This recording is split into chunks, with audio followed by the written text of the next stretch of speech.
Hello everyone, Jeff the Green Review here.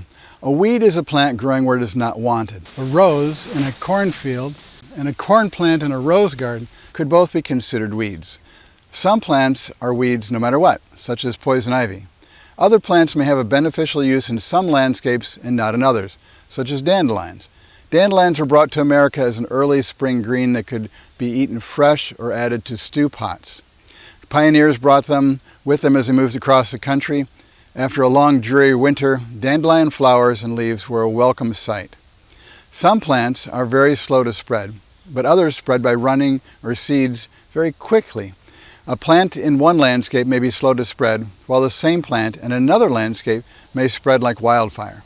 Some plants that don't spread much at all in the managed landscape may become invasive marauders in a natural area, such as honeysuckle, Lonicera, and burning bush, Euonymus elatus.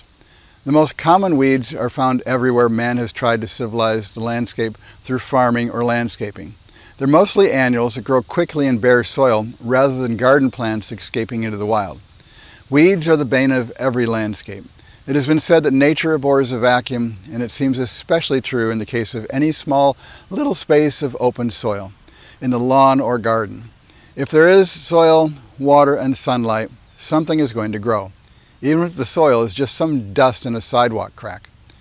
But weeds are beneficial when they grow on exposed soil.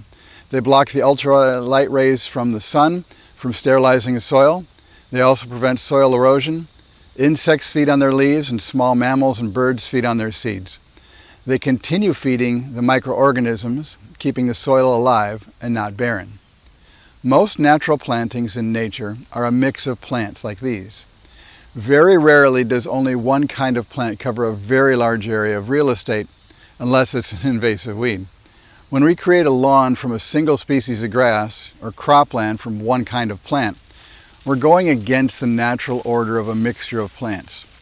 Given any chance at all, weeds are going to come up in the lawns and fields. So what's this mean to me? There are weeds in every lawn if you look close enough, but large populations of weeds can be an indicator of more serious problems. It could be the wrong kind of grass for the shade or soil type, soil compaction, bad drainage, too much wear and tear, improper fertilizing, mowing, or watering, an insect or disease problem, and so on. In other words, it's not the lawn grass's fault.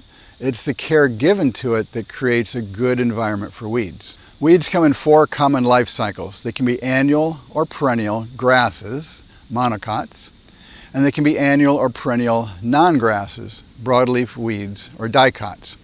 In lawns, broadleaf weeds are the easiest to get rid of because they have different chemicals controlling the processes in the plant than do grass plants. Weed killers have been created to kill broadleaf weeds while doing little harm to grass. In flower beds, there are herbicides that are effective against grass while leaving broadleaf plants alone. Perennial grassy weeds are the hardest weeds to get rid of in lawns, since the lawn grasses are also perennial grasses. Broadleaf weeds in flower beds are also hard to remove, since many perennial garden flowers are also broadleaf plants. In both of these cases, hand pulling can be difficult and unsuccessful. A total plant killer may have to be used to kill the offending plants while trying to prevent any good plants from being contacted by the spray. Biennial weeds such as garlic mustard, Queen Anne's lace, teasel, and many thistles will die in 2 years no matter what. If we prevent them from producing seeds, we win.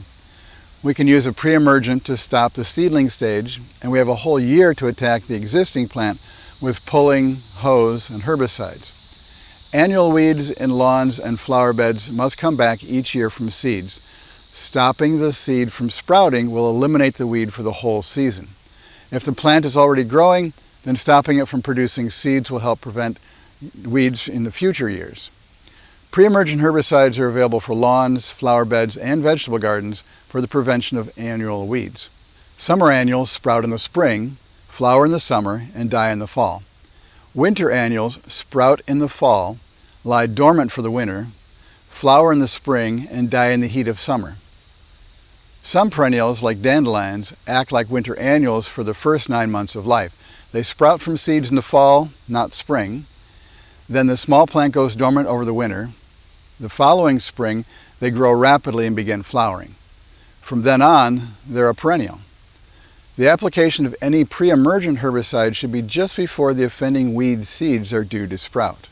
In other words, what's this mean to me? The seed bank is the amount of seeds stored in the soil, waiting their turn to sprout. In each batch of seeds, most will sprout the next time conditions are good, but some will not sprout. They will wait until the time after that, or the time after that.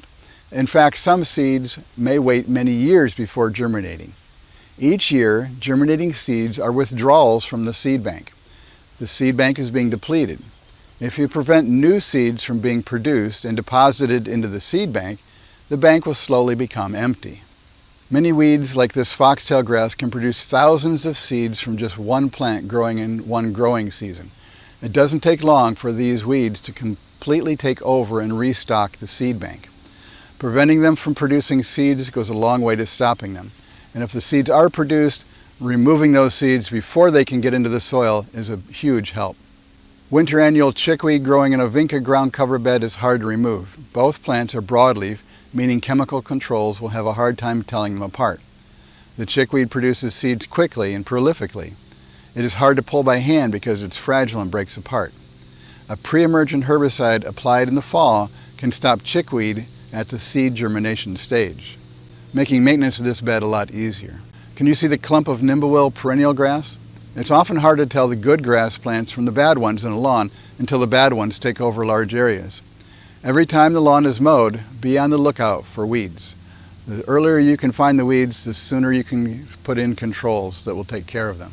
Do you see the 3 chokecherry tree seedlings and the sprig of chickweed growing in this pachysandra ground cover bed? Hand pulling the existing dicot weeds in a dicot flower bed is the most organic way to get them out. Using a pre-emergent weed killer for the next round of seeds will slow the spread of the weeds. Lawn grass coming up in a flower bed is often hard to hand pull. Create a good edge between the lawn and flower bed to slow the grass. Hand pull what you can and then use a grass-killing herbicide made for flower beds. Dandelions and clover are taking over this lawn. The soil is shallow, so there is poor grass root growth. There is too much shade for this type of grass. Lastly, there are a lot of humid activities on this lawn, so the weak grass is not able to grow fast enough to keep up. And this is Jeff with the Green Review. Thanks for watching.